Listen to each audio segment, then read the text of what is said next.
بسم اللہ الرحمن الرحیم۔ خدا وندہ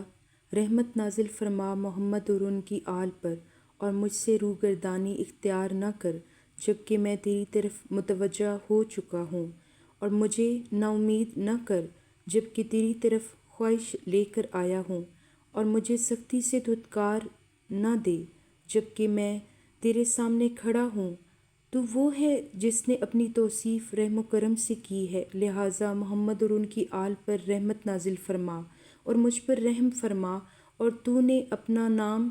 درگزر کرنے والا رکھا ہے، لہٰذا مجھ سے درگزر فرما۔ بار الہ، تو میرے اشکوں کی روانی کو جو تیرے خوف کے باعث ہے، میری دل کی دھڑکن کو جو تیرے ڈر کی وجہ سے ہے، اور میرے اعضاء کی تھر تھری کو جو تیری ہیبت کے سبب سے ہے،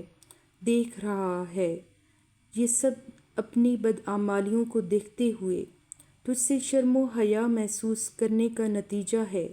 یہی وجہ ہے کہ تذرہ و زاری کے وقت میری آواز رک جاتی ہے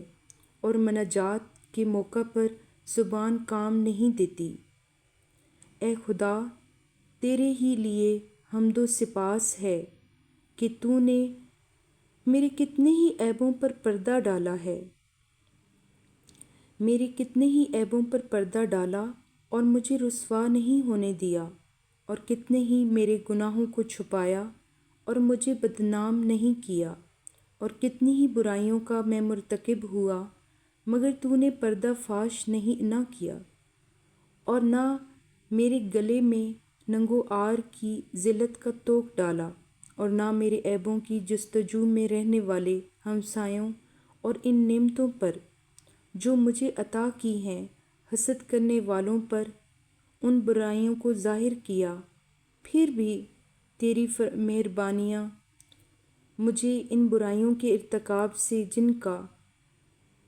تو میرے بارے میں علم رکھتا ہے، روک نہ سکیں۔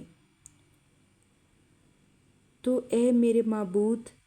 مجھ سے بڑھ کر کون اپنی صلاح و بہبود سے بے خبر، اپنے حظ و نصیب سے غافل اور اصلاح نفس سے دور ہوگا، جب کہ میں اس روزی کو جسے تو نے میرے لیے قرار دیا ہے ان گناہوں میں صرف کرتا ہوں جن سے تو نے منع کیا ہے، اور مجھ سے زیادہ کون باطل کی گہرائی تک اترنے والا اور برائیوں پر اقدام کی جرأت کرنے والا ہوگا، جب کہ میں ایسے دوراہے پر کھڑا ہوں کہ جہاں ایک طرف تو دعوت دے اور دوسری طرف شیطان آواز دے، تو میں اس کی کارستانیوں سے واقف ہوتے ہوئے اور اس کی شر انگیزیوں کو ذہن میں محفوظ رکھتے ہوئے اس کی آواز پر لبیک کہتا ہوں۔ حالانکہ مجھے اس وقت بھی یقین ہوتا ہے